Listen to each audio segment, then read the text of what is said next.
Hey guys, so I just kind of want to go over this oil report here. Took this sample, what was it on the sample here?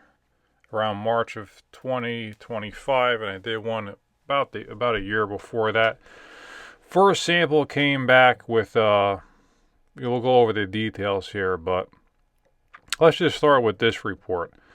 Donald, the additives you use won't skew the analysis. On this report, the prior oil change, not this oil change you see in the reports, but the prior one, which I ran for around 5,500 miles, I had a Hot Shots stiction eliminator in that oil changed. And I watched the oil geek here on YouTube, and he's saying it's playing with fire, you could say. So I kind of got nervous and, took it out a little bit earlier than I typically would. Didn't cause any issues, but just to give you an idea of what I did there. So the additives you use won't skew the analysis, but it's always good to know what's in use. There is excess fuel here.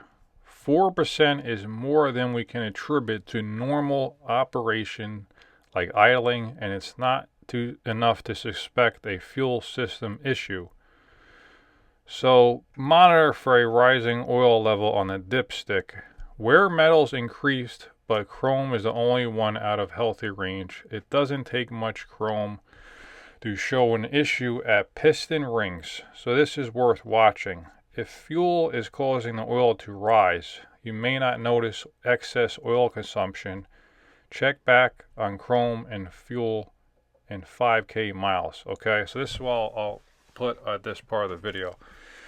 So I have had an issue with the truck right after I put it, like this oil has about 7,000 miles on it. Right around the 6,000 mile or so range is when I had an issue with the turbo actuator, the original one that's on the truck.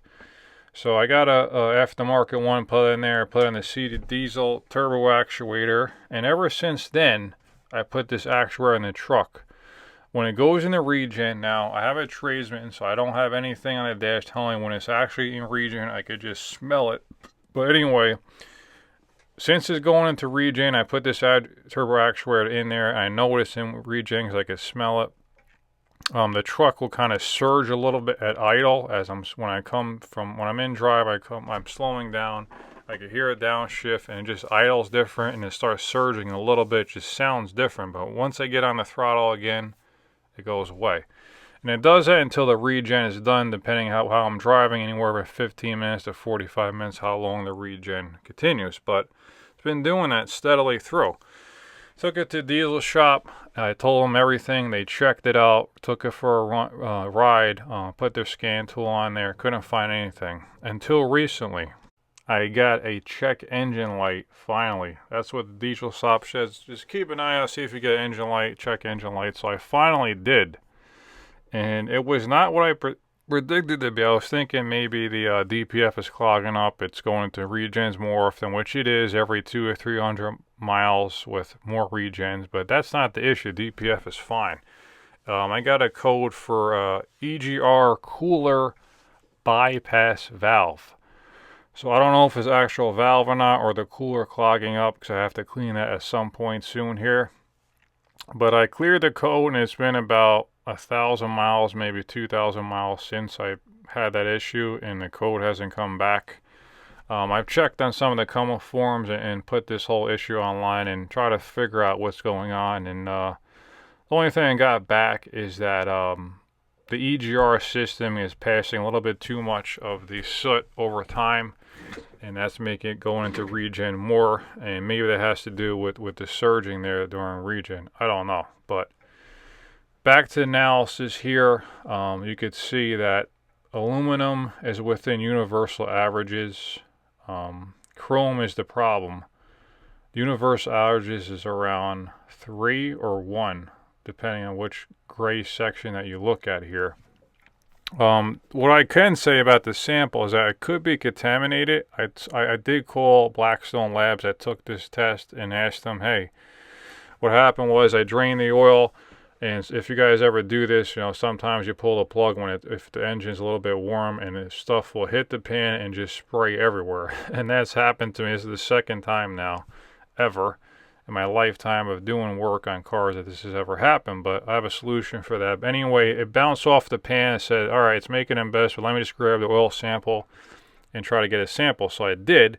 But so much pressure just shot the sample out of my hand and put the sample container right into the pan, sitting with all the oil that's there. And then, I only clean off the pan with paper towels when I'm done. It's pretty dirty. It's not, completely clean as far as lab testing. So they said, one guy said that could potentially contaminate, and the other guy said probably not. So I don't know which to believe there. But all the other wear items like the iron, the copper, all that stuff is within healthy ranges. It's just the chrome. So it could be the case it's contaminated, but from my feelings on this is that it may be contaminated, or it's just the fuel being at 4% of the sample here. I mean, too much fuel in there, it's not going to lubricate as well, and it's not going to, it's going to cause ring wear there. So this truck definitely needs the emissions cleaned out. So that's my next step on this, is to get everything cleaned out and see if take another sample or so and see what happens with that. So everyone out there, knows what these trucks, the engines are great, but it's everything else that they put on these engines to make them run to what they want creates all the issues. So we'll see moving forward if this issue goes away or not with this fuel, because I don't like that. And if I never took these samples before, I'll never know. I used to run the oil 10 to 13,000 miles, which would be once a year oil change for me. I shortened it recently to around anywhere from 5,000 to 7,000 miles. As you can see what I took those samples were. Around that, and then this truck will last for a long time. That's the whole point of this is a work truck for me, and I want it to last and just keep it on the road as long as possible. Eventually get another vehicle for my family, because it is my my one vehicle that I use for everything at the moment. So let me know what you guys think about this oil sample from the previous one, or based off of one you've seen, or just whatever your experience may be with that, and what could be causing the issue and whatnot. My assumption is that the EGR is just passing too much soot through the system, so it's going in the regen way more and getting excess fuel dilution. So Cummins does say anything over 5% fuel dilution is acceptable. But some of these newer 5th gen Cummins, they're going crazy with the amount of regens, and they're causing big problems. So I'm happy I got this 4th gen here. It's treating me well. I want to make sure it keeps on running, take care of it as best as possible, keep up with all the maintenance, and kind of go from there. So again, you guys got anything to say, any comments, anything we can go over in maybe another video, put them in the comments section below, and I'll see you on the next one. Thank you.